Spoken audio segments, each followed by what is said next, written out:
കേക്കടൂന്റെ പുതിയൊരു എപ്പിസോഡിലോട്ട് എല്ലാവർക്കും സ്വാഗതം. നമ്മൾ കുറേ നാളുകൾക്ക് ശേഷം ചെയ്യുന്ന ഒരു എപ്പിസോഡാണ് ഇത്. ഈ എപ്പിസോഡ് പോഡ്കാസ്റ്റ് ഇംഗ്ലീഷിലായിരിക്കും. കുറച്ച് നാൾ മുമ്പ് ഇങ്ങനെ ഒരു സ്റ്റോറി പോസ്റ്റ് ചെയ്തിട്ടുണ്ടായിരുന്നു, നിങ്ങളുടെ സ്പേസ് റിലേറ്റഡ് ക്വയറീസ് ഞങ്ങൾക്ക് അയക്കാൻ. ആൻഡ് കുറച്ച് പേര് നമുക്ക് റെസ്പോണ്ട് ചെയ്തായിരുന്നു.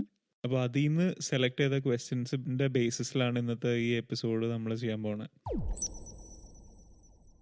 So we asked you guys if you had questions about space through Instagram, and a few of you replied, and I thought, why not ask a proper person to answer these questions? So we have asked Rashi, who's an astrophysics researcher at the University of Strasbourg in France, to answer all your queries.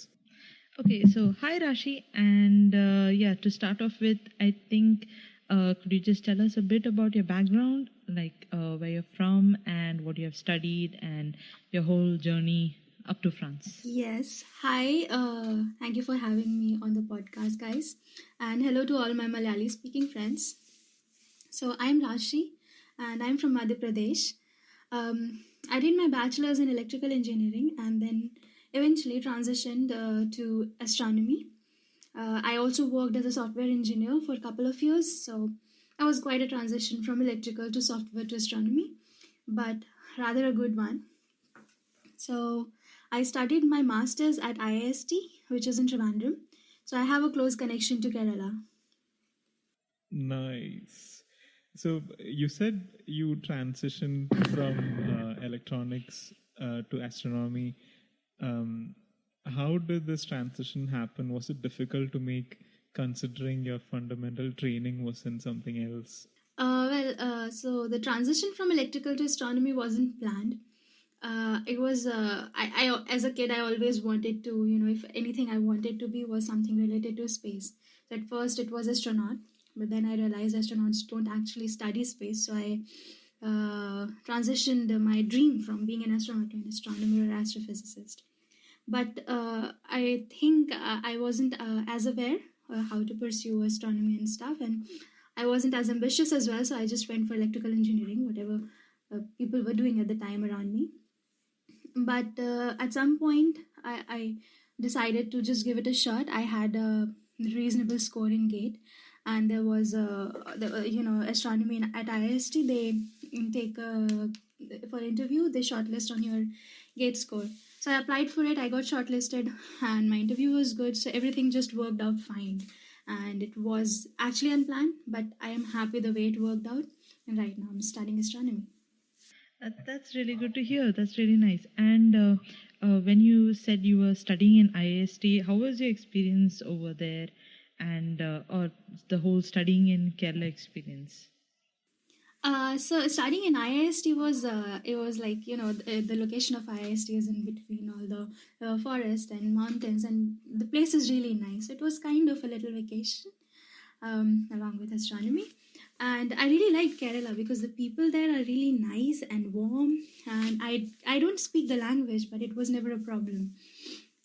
So I would have wanted to stay a little more longer in Kerala, and I hope to go back sometime, but yeah, to sum it up, I think I loved Kerala a lot, and also the people. Wonderful. I'm trying to put in some natural things, but it's not working out. Very wonderful. Very nice to hear, Rashi. And so right now you're in France, working at the University of Strasbourg at their observatory. Can you share some details about how this works, why you study in an observatory, and what you do exactly? What do astronomers do? True. I always wonder. I know, exactly. Do they all just look through their telescopes the whole time? That's a myth, actually. A lot of people say that, you just gaze at the stars and you call it science. But, technically, that's not what astronomers do. I would say 90%, 99% of the astronomers spend their time in front of the laptop, and a part of it with the telescopes. So we get the data, and we study the data, we analyze the data. So it's a lot of data reduction and data analysis.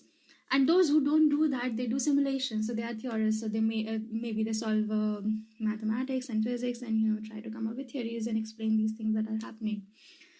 So that's what astronomers do. But like you asked about the Observatory of Strasbourg, so I am doing my PhD at the Observatory of Strasbourg. So an observatory is technically the place where observations are made. So there are more sophisticated observatories and telescopes in the world, but the one in Strasbourg is actually pretty old. It was made in 1880s by Germans, and at that time it was more to show their political power and money. So it's for the time when it was made, it was a really strong, powerful telescope. But considering that we have better telescopes now, this observatory is no more functional. There are two reasons. First, like I said, there are better telescopes, and second, because now they have developed the city around the observatory. So because of the city light, it's not possible to make precise and accurate observations from the place. So the telescope there is just for outreach and to teach young students how a telescope works, and just for the sake of history, but it is not functional anymore. Oh, okay. And when you said about the city lights, so does even pollution affect your observations? Indeed, it does. Yes, pollution. So if you have pollution, your air quality is not good.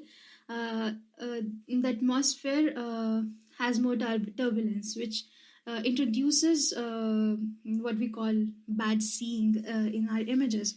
So ideally, we would want an atmosphere which is very clear and with least turbulence, and least city light. So that's why the observatories are usually made on hills or deserts and places like that. Cool. So you said a lot of keywords throughout this session now. So you said astrophysics, astronomy, a lot of things. How do you differentiate these terms? Are they all the same? Yeah, so there are terms like astronomy, astrophysics, and cosmology that people usually interchangeably use for this field, but technically speaking, they are not the same. When we talk about astronomy, we are astronomy is basically the science of observing things in space. So the planets, the stars, etc. So when you're just observing these things, it's astronomy. Then astrophysics applies physics to astronomy and tries to explain what's happening and why it's happening, and things like that. So that's the basic difference between astronomy and astrophysics. Whereas cosmology is just the part of astronomy that studies the evolution and origin of universe. Nice. Okay, that clears things up. Yeah. So these were some of the questions which came up from the Instagram story. And I think one of the questions was, how do you explain the structure of space in a way understandable to kids? Okay, that's difficult because, the structure of a space goes with general relativity, which, they say that nobody understands in the world. So a structure of a space is like, you can explain it in simple terms to kids, but, it's a complicated thing. So they say that the space is basically a fabric of space and time. What we visualize the space as a three-dimensional thing. You have, you can move in 3 dimensions. Imagine you have a stretched rubber sheet and you fasten it on 4 edges. So it's completely flat. But what if you put a very heavy ball on the sheet? What happens? It stretches, right? So there is a curve that forms between around this heavy ball that you have put in this rubber sheet. This rubber sheet could be called, in very simple terms, the fabric of a space-time. And what happens when there is a heavy object? This space-time is stretched and it creates a gravitational potential well. So when there is a smaller object that comes near this gravitational gravitational well of this bigger object, it starts to fall into this potential well. So this is how, in a very simplistic way, I can explain the fabric of or structure of a space. But it's a little more complicated than that, because it's not just in one direction, or it's not a flat surface. It's just basically something that you are into. So, just like there is water, if you are inside water, the water is all around you. But instead of thinking of water as something so flexible, it's more like a jelly. So wherever you are, this jelly is stretched, and then if something else comes along, it follows the stretched jelly around that object. So that's how I think I would explain it. Okay. I'm sure there is more complicated physics behind it, but that's the most simplistic picture I can give. Yeah, it's true in any field, I guess. So you hear about some fancy new thing, and then you try to understand it a bit more, and then you realize it's not as simple as you thought. I think this is what mostly happens in. I don't know if science communication is doing a good job communicating that science is not that easy. You're right. You're addressing a very important issue of science communication. We should maybe do it more often at more levels. Yes. True. Coming to the next question that someone asked on Instagram, it's that whether the sun is rotating. Something which we thought was pretty basic, but apparently It's not. not. So It's confusing at over many to levels. you, Rashi. Yes. So, what do you think? Do you think sun is rotating? Yeah, I think sun is So now, so we will say yes. Yeah, okay, let's pretend like we're dumb. I mean, we don't know anything. So Yeah. I think the sun is revolving. Okay.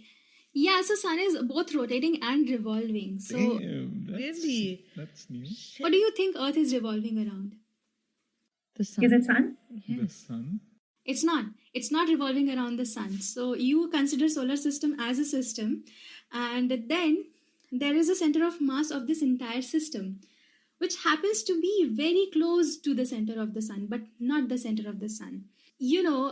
Everything in the solar system, including the sun, is revolving around that center of mass of this entire system. So that point is outside the sun? No, so the sun is so big that it happens to be inside the sun.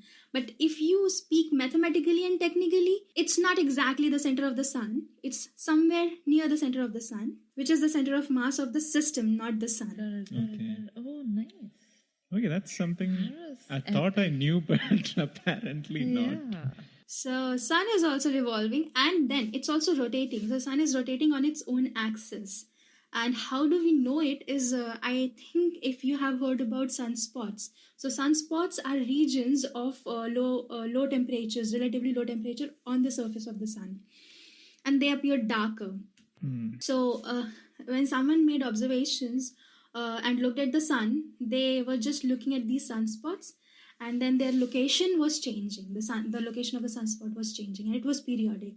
So, that's how you know the sun is also rotating, because these sunspots are changing their position periodically. So, that's how we know that sun is also rotating. So are sun flares also related to sunspots? Yes, they are also related to the position of the sunspots. But how they are related will go into a very technical discussion. No, I just think wanted it's to put it out already- there that I knew this term sun flares, so I just put it out there. Yeah, so okay, I can very simply tell you that it's because of the magnetic field. The dark spots and the bright spots, they're connected by magnetic field. And when the sun is so big, it's not rotating at the same speed at all places. So if you go to the poles, the speed is different, and if you go to the equator, it's different because it's fluid, right? So you imagine there is a rubber band that goes from equator to the pole. And what happens if these two are rotating at different speeds? At some point, it will break. Correct. And when this breaks, the material is ejected out in the space. That's what the solar winds, coronal mass ejection, or the solar flares are. Okay. Did not know that. That's like, I think at school we got a very simplified explanation I for don't the remember sun. any of the shit being taught in school. I don't think they taught this in school. Definitely. Sun flares- But just about the sun rotating part. Yeah, I mean, I thought that was the sun a was simple. just stationary. Yeah, just like just- the dude in the center. Nobody really spoke about whether he turned or not. I don't think that was like a priority for anyone. Just now you spoke about magnetism. So Yeah. we have a question along those lines, but not towards the sun, but what's happening on Earth, kind of like the science behind the northern lights. So could you explain that? Yes. So northern lights are, the beautiful pictures of aurora borealis. So, we have northern lights on both the poles of Earth, the northern poles and the southern poles. On northern poles, it's called aurora borealis, and on the southern pole, it's called aurora australis. And how it happens is, like we discussed about the solar flares. So when sun ejects the material, which is called coronal mass ejection, this material is launched into the space at a very high speed. Earth has its own magnetic field, like we see the magnetic field of a bar magnet. Just like that, the structure is like that. So when these material, it hits the magnetic field of Earth. And by the way, this magnetic field is actually protecting us from these. They are very harmful. They are very harmful and very highly energetic particles which are entering into the atmosphere. So the magnetic field, it shields these objects, but this magnetic field, it terminates on the pole. So what happens is these objects, they enter the atmosphere of the Earth from the poles. When they enter from the poles into the atmosphere, they hit these neutral molecules in the atmosphere of the Earth, like oxygen and nitrogen. And then these molecules, they get excited, and then they release these the light, the particles which have the light. So in one line is just the high energy particles that are coming from the sun are hitting the neutral molecules in the atmosphere of the Earth, that gives rise to these northern lights. So that's how we see different colors, because different molecules are being excited. So it's a bit of chemistry happening also. Yes, a little bit of chemistry and physics. Yeah. So so the next thing is not technically a question, but I posted a story on Instagram asking whether there are flat earthers in Kerala or in India in general. So someone called Mithun replied saying that he has come across a group on Facebook. There's a post by someone who said that who was defending the flat earth theory, and there was a long essay, and there was a group discussing all these things. So what do you have to say about this? Like whether how does this get into the minds of Indians? Kerala is considered the most literate state in India, and seeing that there is a group that's active discussing flat earth theory, what do you have to say about this? So yes, that's true. I mean, I'm not surprised that there are people who still believe that Earth is flat. We have always read in books and everything that Earth is a spherical. If we go into technical aspects of it, we discuss about the things that prove Earth is not flat, Earth is round. Then it will be a long discussion, because just a very stupid example. You look at moon, you look at the sun, and other planets, and they're all round, and it will be so weird if there is one flat Earth in between all these round objects. I mean, it makes no sense. Right? Earth being flat and the being rest flat and the rest are all spheres. It's pretty dumb. Yeah, you're right. But I wonder why people would believe. I mean, maybe they have their own explanations why they believe that Earth is flat. But I think if you're just believing your visual instincts that you're looking at Earth and it's flat, then I would say science is not what you see, right? Otherwise, quantum mechanics will be all, people will say it's stupid because we don't think it can happen. So there are so many beaches in Kerala, and you can just go to one beach and just stand there and see a ship sailing towards you. Why do you think that ship, there is a sail on the ship, and if you see, look at the horizon, it disappears. If it's flat Earth, it should be like the size will not decrease and it will be visible forever. So I don't know why would people believe that Earth is flat. I would like to talk to one and talk to a flat earther and see what convincing facts they have to explain people that Earth is flat, because I've got many to explain that Earth is not flat. Oh, so what is one solid reason that you can state on this podcast? I think she just said it, right? Think about it, right? We were talking about the northern lights, and when I said that there is a magnetic field of Earth, so if Earth is a flat disk, how would you expect that magnetic field to be? So you're seeing northern lights. That's the proof that there is a magnetic field that Earth has. And if Earth has a magnetic field, it has to be a shape other than a disk. That's convincing. At least to us. Yeah. I hope some flat earthers are hearing this. So our next question, I guess, is again going back into space. So we heard about this term called the Goldilocks zone. So what is the Goldilocks zone? Okay, that's an interesting question. You know the story of Goldilocks, right? And there was this girl who went to a house. She saw a small bed, a big bed, and a medium-sized bed, and she found the medium-sized bed is good for her and things like that. So this is derived from exactly the same story. So what happens? I didn't actually know the story. Goldilocks and the Three Bears? No. Oh my god. Yeah. Okay, you don't know. She goes to a teddy bear's house. She goes to see the bed. It's one is small, too small for her. Big is too big for her. Papa Bear, Mama Bear, and the kid. Baby, yeah, exactly. And she ends up in the kid's bed, not in the mom's bed. Is it? Yeah. Okay. The kid's bed is like right for her because she's a kid. Okay. So what did you think was the Goldilocks thing? I then? thought it's a scientist. Oh my god! Wow. Yeah. Oh my god. Okay, so Yeah. that was nice. So today is a revelation for you. Goldilocks is not a scientist. It's a little girl in a kid's story. Oh, It's a story. Okay, cool. That's good to know.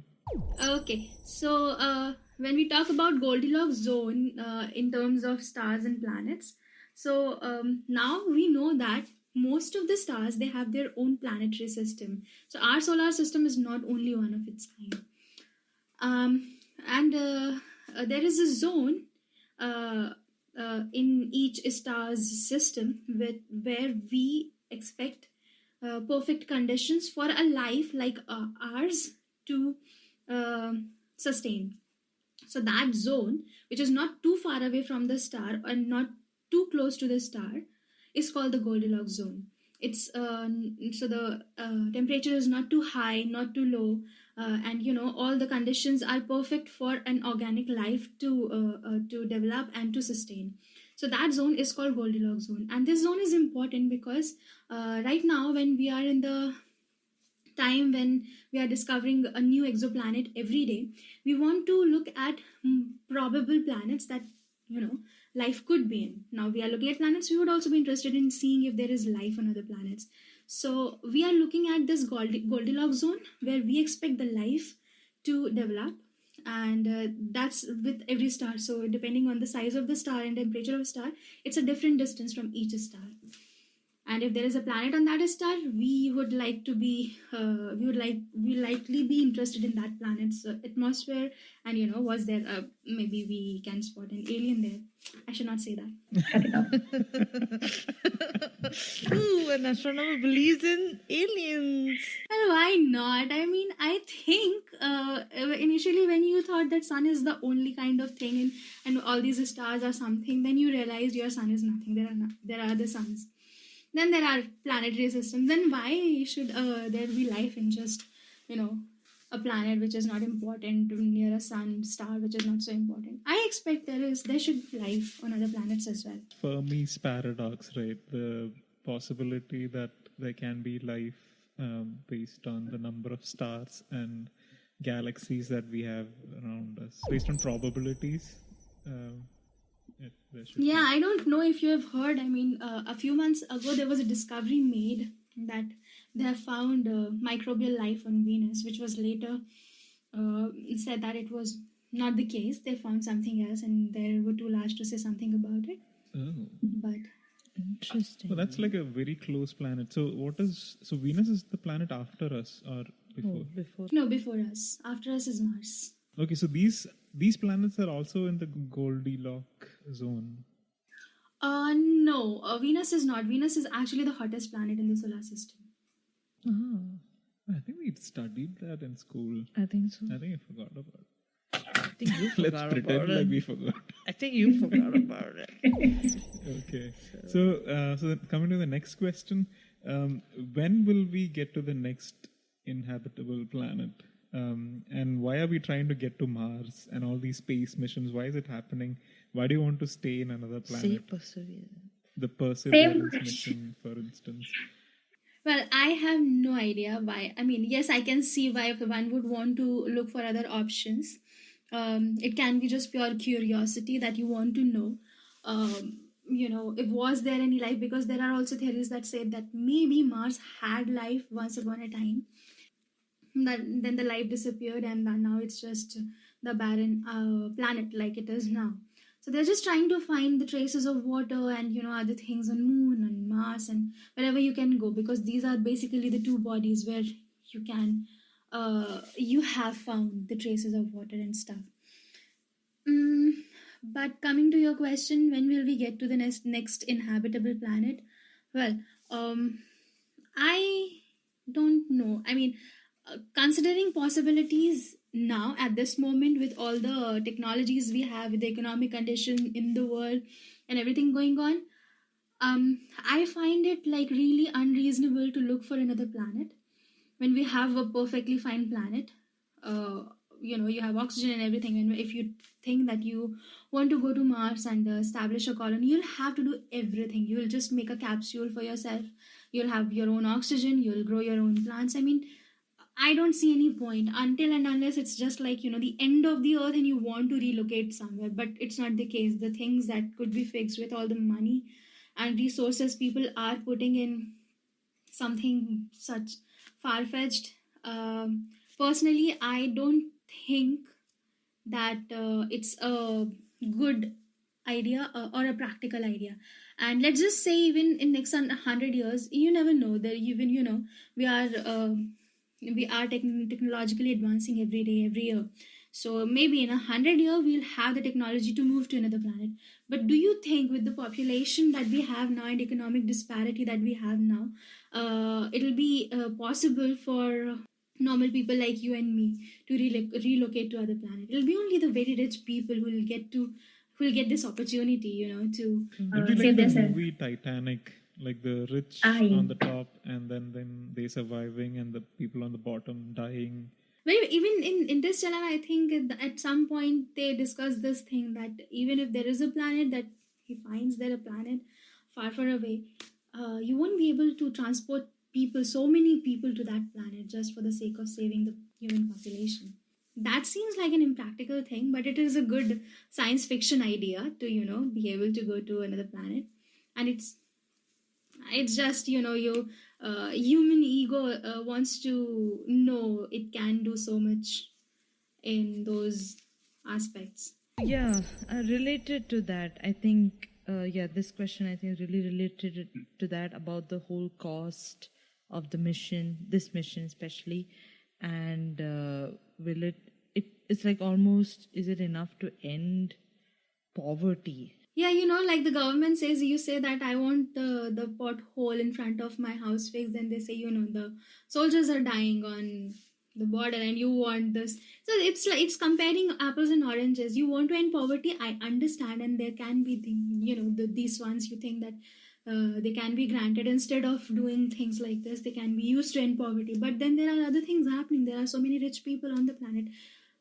If they want, they can end poverty in just one day. They can just give 1/10 of their wealth. But well, no, that's not how things are done. So I don't think it's a fair comparison. If you say that you have to, it's about science and it's about technology and whatever the NASA is doing, and you say that they should stop doing this and maybe they should use this money to end poverty. But what about other things? I think that's like something which always people try to, it's like when you try to prioritize spending money on all defense, and when you cut down money for science and research or education, Yeah. you need to allocate things to what has to be allocated to. Like, just taking money or funding from one and then giving it to the other, it doesn't really, both the things are suffering, I feel. It's like, whatever the money has been taken from, that suffers, as well as whatever you're trying to put it to, because till now you have not proven that you can fix it, and just throwing money at it might not be the answer. And Yeah, actually, I think it might cause a lot of chaos also. Like you give money to a lot of people poor people, and suddenly they are rich. Let's assume that we gave all the money spent on the mission to poor people. They're all rich. They want to upgrade their style of living. They all want cars. They all want houses. I mean, this is kind of an evil thinking in a way. No, I mean, in this thing which I've been studying about sustainability, in that they kind of it specifically said, like, when we think rich, we only think of the first world countries, as in Europe and America, and we still consider ourselves like somewhere really behind Indians and the rest of the world. But actually, that's not true. We're all actually in the top category itself. It's very few countries, you can say, like, and mostly in sub-Saharan Africa, kind of, who are like still lagging a bit behind. And the only reason for that is because, so one is education. So there's no education there. So the women are still being, I guess, married off at a younger age. So the number of children per woman is still pretty much higher over there. Whereas in the rest of the world, we have all come towards to either 2 kids or 3 kids, or some even 1. So that's the thing. So when the literacy rate is down, the fertility rate per woman is still being higher, and so the number of people, it's increasing rapidly, and it's not decreasing. So the population over there is still exploding. So the only way forward is, and of course the child mortality rate also it's very bad over there. So the second we bring those things down, then they come onto the first category along with us, and then the population becomes stable, and the population growth becomes normal, and not into the the exponential growth which is kind of happening right now. And that clearly says, so education, bringing so children's mortality rate down, improving the way of life, then only they can come on to what we are right now experiencing, or our way of life or quality of life which is reaching. Once that is reached, then only we can see the population being stable. So again, not just money, it's actually thinking on a social aspect of how to bring it. Yeah, so it should be a natural progression. A lot of factors from where we are and then where we want to be, and otherwise it would be so artificial. So I think all these things, they are important from the point of view that we are making progress as a society, as a human race. Right. It is also creating employment opportunities for people, which is a way of which is a way of just employing people. So I think these things are important, and they are not, you cannot just put it as a solution that all this money which is going into these missions can end poverty. Of course it can. If you just take the monetary value of it, it can, but that's not the solution. That's not the direct solution. Oh, so then coming to the final question that we got is, so this is probably the question that everyone asks: is everything a simulation? Yeah, is everything a simulation? What do you think? Is everything a simulation? I don't know. I get lost thinking about how we came into existence and all that. I mean, Big questions. yeah, It's not a complete, we cannot deny the possibility of it being a simulation. There are assumptions, if you assume that, how do you say it? Just because we cannot create a simulation like that, maybe in future we can. So if you can create a consciousness, if you can simulate a consciousness, they say, maybe you can simulate a whole universe, But I think I wouldn't believe anything until and unless there is a way to prove it. And I think there is no way to prove that if we are in a simulation, there is no way to prove it. Until someone pulls the plug of the simulation and everything ends abruptly. So, but then we won't be able to tell because we won't exist anymore. That was deep. Yes. yeah. Pull the plug on the simulation. That would be interesting. Would we all just stop? Just stop moving? Or would we just, there'd be nothing, become dust? Yeah, that would be a weird way to end. Yeah, we just like in Avengers. Yeah, Infinity. Like the snap. Like the snap. And then the powder. So is it like that? That would be epic. Imagine we just get pulverized. I think the explanation is that it's too complicated to be simulated. No, it's not. We think it's complicated because we cannot think of. So I was just looking at numbers, and when they're talking about.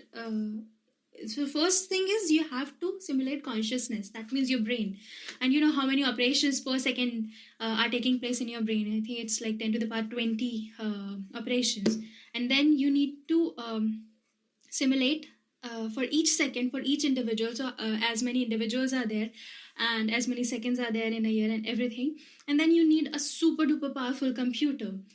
And with the current technology that we have, we cannot have that such a computer. But who knows, there is a more advanced civilization that has such a computer, and they are actually simulating our universe. Yeah, and they're playing us. Oh, Nice. I feel so sad. But this is such a boring simulation. I mean, what's happening? People are fighting and there's nothing interesting going on. I don't know. Why would someone simulate just for fun? Somebody has Yeah. simulated that. Yeah, someone simulated something into us, and then we're making podcasts now. So And talking about simulation. Yeah, true. Then we question the entire existence. weird interests the simulator has. So now coming to the last segment. So it's kind of a surprise segment for Ashi. It's kind of a rapid fire. Oh, interesting. Yeah, so it's kind of like a yes or no, or you'll just have to select one of the options, kind of a questions, or maybe give us a 1 word or 2 word answer. So, yes, we'll be starting now. Okay. Okay. So, continuing from my last question, this is a yes or no question. Are we alone in the universe? No. Okay, space agencies, ISRO, ESA, or NASA? ISRO? But you do use data from ESA, right? Or not? I do, yes. Okay, so then your future depends on this. I hope no one from ESA is listening to this podcast. But she has to, that does not really matter what agencies think she's using. Yeah, I think it's all for humanity. And it's That's- all about the growth which is, expected in ISRO. There's a lot of things happening, a lot of growth happening over there. So True. I think that's what she meant. Okay, so next one. So there are these space constellation missions that are happening nowadays. So Tesla is doing the Starlink, Amazon is doing a Kuiper mission, OneWeb is there. They are all doing the same thing, providing internet to the people. Yeah. I'd rather not pick any one of them because they have made astronomy so difficult. There are 40,000 satellites flying in the sky. They're so bright. There's no way one can make observations with all these satellites flying in the air. I mean, Sorry about that. We take back that This question. is like air pollution, but on a larger scale for you. yeah, and there are not even 40,000 visible stars in the sky. I can't imagine what will happen when all these satellites will be flying in the air. You guys will literally be like, move, give us some space. Astronomers, they have actually requested Elon Musk to take these down, and he's like, go into space and make observations. We don't have that much money.